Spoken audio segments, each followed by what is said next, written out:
विक्रम पंडा को गिरफ करा एवं हत्या अभियोग जड़े सहयोगी अभियुक्त अबेटर ऑफ क्राइम कन्स्पिरेटर भाव में अभियुक्त करा गिरफ करा ये घटनार अनेक प्रश्न अच्छे अनेक सन्देह उपजुची। प्रथम सन्देह है बर्तमान निर्वाचन चली बीजेडी निर्वाचन मैदान अच्छी बर्तमान सुधा जहाँ तथ्य आसूची बीजेडी आगे अच्छी तेणु स्वाभाविक भाव में सरकारी दल ए व्यथित हो पड़ो एवं विक्रम पंडा जड़े अनुभवी दुस्साहसी युव राजनेता विधानसभा को निर्वाचित होती वर्तमान जिला बीजेडी दायित्व अच्छा सभापति भाव तेणु जदि ए मोकदमा छंदी दि जाए ताले साधारण से निंदित हे दल निंदित हम तार फायदा सरकारी दल को से अभियोग आसी निश्चित भाव में आ पचर राजनीतिक उद्देश्य अच्छी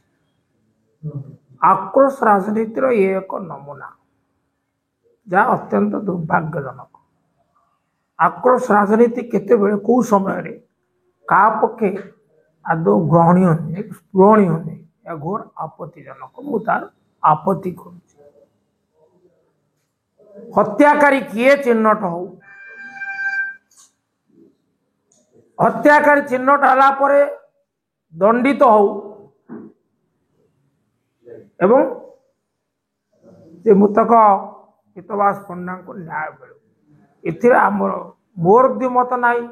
दलर विजु जनता दल दिमत नाई सत्य उद्घाटित हो। एटा गोटे बड़ विचित्र कथा जे जो लोक कहूला आईन को ता बाटे जीवाकू दियो सेही लोक आज ताकर सुरक्षा पाई बाहरुची सेटा बड़ विचित्र कथा। गोटे कथा प्रथम कथा है नवीन पट्टनायक जितेबाला मुख्यमंत्री थिले सेतेबाला गोटे कथा कहते आईन ता बाटर जीव आबे आईन को कहीं बाटर जाई दौना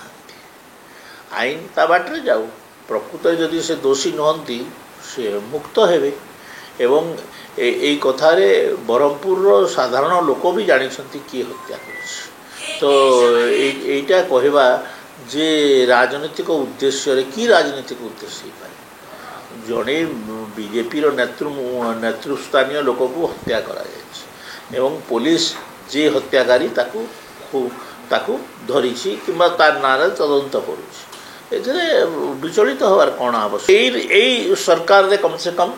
गोटे रिभेंजफुल एटीट्यूड रे क्या गिरफ कर सरकार रे नुआ पड़ारे पर से अस्त्र छाड़ी देती अस्त्र त्याग कर सारी जो मैंने अस्त्र त्याग कर आमे हैरान करने चेष्टा करूँ ये कि विचित्र कथा नुआ पड़ारे से कौन फाइट रे अच्छी ना कौन रे अच्छी ना कौन रे अच्छी से तो साइड लाइन रे